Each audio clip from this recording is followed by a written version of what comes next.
பல பெண்களுடன் தொடர்பு, துபாய் இளவரசி எடுத்த அதிரடி முடிவு, இளவரசர் குடும்பமே அதிர்ந்தது. துபாய் இளவரசி ஷேகா மஹ்ரா தனது கணவர் ஷேக் மனா பின் முகமது பின் ரஷீத் பின் மனா அல் முக்மதுமை இன்ஸ்டா போஸ்ட் மூலம் விவாகரத்து செய்தார். ஐக்கிய அரபு அமீரகத்தின் துணை அதிபரும் பிரதமரும் துபாய் ஆட்சியாளருமான முகமது பின் ரஷீத் அல் மஹ்மூதின் மகளான ஹைகா மஹ்ரா தனது இன்ஸ்டா பக்கத்தில் அன்புள்ள கணவருக்கு, நீங்கள் வேறு சிலருடன் உறவில் இருப்பதால் உங்களை நான் விவாகரத்து செய்வதை இதன் மூலம் அறிவிக்கிறேன். நான் உங்களை விவாகரத்து செய்கிறேன். நான் உங்களை விவாகரத்து செய்கிறேன். நான் உங்களை விவாகரத்து செய்கிறேன். உடல் நலனை பார்த்துக் கொள்ளுங்கள். உங்கள் முன்னாள் மனைவி என்று தெரிவித்துள்ளார். ஷைகா மஹ்ராவுக்கும் அவரது கணவர் ஷேக் மனா பின் முகமது பின் ரஷீத் பின் மனா அல் மக்தூமுக்கும் கடந்த ஆண்டுதான் திருமணமானது. இவர்களுக்கு பெண் குழந்தை பிறந்து 2 மாதங்களே ஆகின்றன. இந்த நிலையில் மஹ்ரா கணவரை விவாகரத்து செய்திருப்பது குறித்த செய்தி பரபரப்பை ஏற்படுத்தியிருக்கிறது. மஹ்ராவின் இந்த அறிவிப்பை அடுத்து பலரும் பல்வேறு கருத்துக்களை இன்ஸ்டா பக்கத்தில் பகிர்ந்து வருகின்றனர்.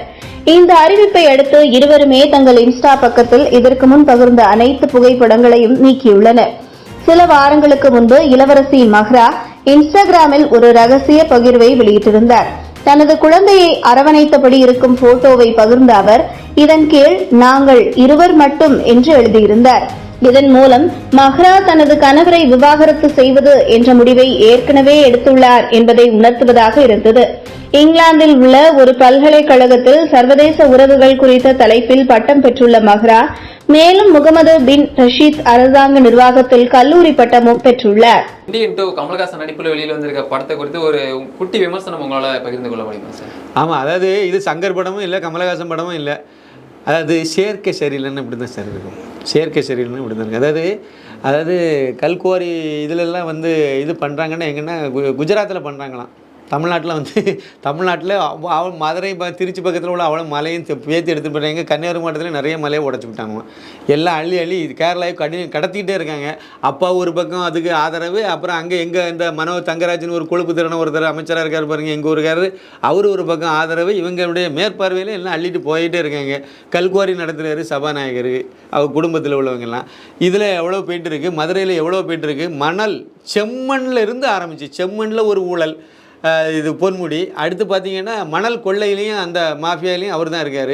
ஊழல், அவருக்கு வருமானத்துக்கு அதிகமாக சொத்து சேர்த்த வழக்கு மட்டுமே அவருக்கு 2 இருக்குது. இப்படி எல்லா இடமும் அவ்வளவு அயோக்கியத்தனமும் பண்ணுறவங்களாம் திமுககாரன் தமிழ்நாட்டில் அவ்வளோ நடந்துகிட்டு இருக்கு. இவர் நேர வண்டி ஏறி நேர குஜராத் ராஜஸ்தான் போயிட்டு அலைஞ்சிட்டு இருக்காரு. சங்கருக்கு ஏன் இந்த வேலைன்னு தெரியல. அதாவது மொத்தத்தில் இது சங்கர் படமும் இல்லை, கமலஹாசன் படமும் இல்லை. இது வந்து உதயநிதிகாருடைய படம்.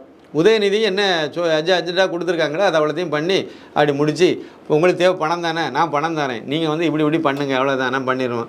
இது போன்ற முக்கிய நிகழ்வுகள், அரசியல் தகவல்களை ஆழமாக மாறுபட்ட கோணத்திலும் அறிந்து கொள்ள மறக்காமல் பாரத் மெயில் 24 பக்கத்தை பின்பற்றிக் கொள்ளுங்கள். உங்கள் ஒவ்வொரு ஆதரவும் இது போன்ற பல நிகழ்வுகளின் பின்னணியை அறிய உதவும்.